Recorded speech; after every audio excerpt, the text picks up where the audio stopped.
Hi guys, ayan, dinalon signage, ayan, medyo oily face po tayo ngayon, ayan, kasi Pogi nito. kakadating lang natin, touchdown tayo dito sa Nasugbo, Batangas. So may share lang ako sa inyo, naghahanap ba kayo ng medyo cheaper na matitiran na kagaya nito guys, oh. Ayan, halos lahat yan, sa inyo yan. Kumbaga parang inupahan nyo siya ng 22 hours sa halagang 5,000 pesos lang guys.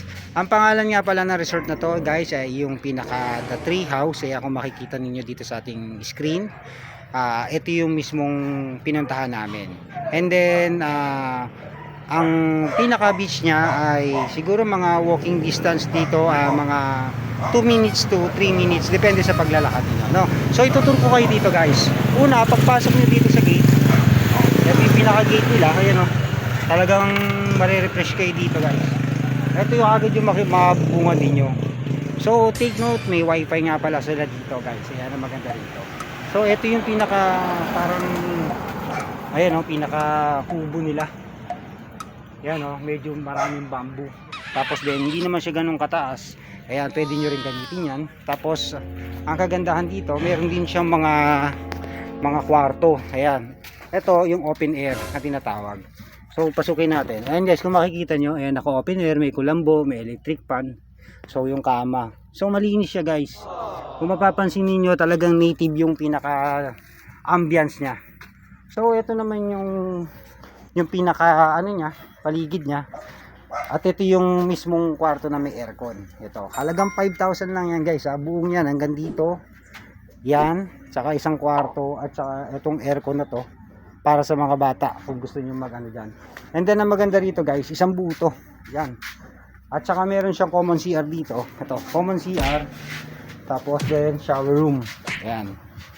So ito yung pinaka ano niya, tambayan niya. Ito, laki. Pwede kayong mag-drinks dito guys kung ako ang tatanungin niyo. Tapos yun yung pinaka dirty kitchen niya. Ayan, laki oh. So dito, pwede ka mag-ihaw. So yun guys. Ayan. Pwede tayo mag-ihaw dito. Ayun, nag-iihaw na nga tayo. Ayan. So yan, tapos meron pa siya isang kwarto rito guys na makikita ninyo. Ayan. Native, pasukan ulit natin to. Ay, nakalak yata. Dala, paano ba to? Nakalak nga guys. Ay, di pala. Ganito pala pagbukas. So ayan guys. Tingnan nyo, ayan o, may electric fan siya. And then meron siyang kama rito. And then may kulambo din siya. Napakaliit lang niya guys, pero kasyang-kasya na, pwede nang stayan to. Ayan. Kaya sa mga maghahanap dyan guys ng staycation dito sa Nasugbo, katulad ng sinasabi ko, dito napakamura na. Kasi kompleto na siya.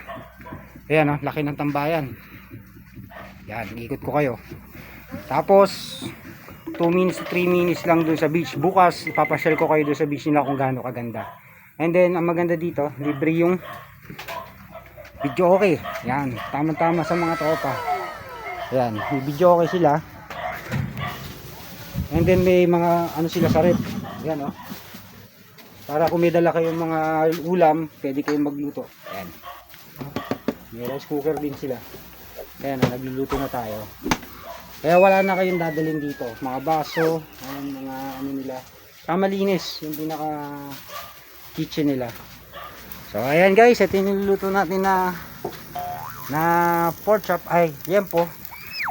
Ayan. Kaya guys, ulitin ko sa mga naghahanap dito ng staycation, ayan, sa Nasugbo, ito ulit yung pinaka ano natin, yung The Tree House. Ayan, sa halagang 5,000 pesos, ayan yung na-share natin ngayon. Kaya hanggang sa susunod guys, and then abangan yung tomorrow yung pagpunta natin doon sa beach para makita nyo kung gaano kaganda ang dyan. And guys, don't forget na i-follow si Dinalon Signage at saka i-like and share ang ating pinaka video.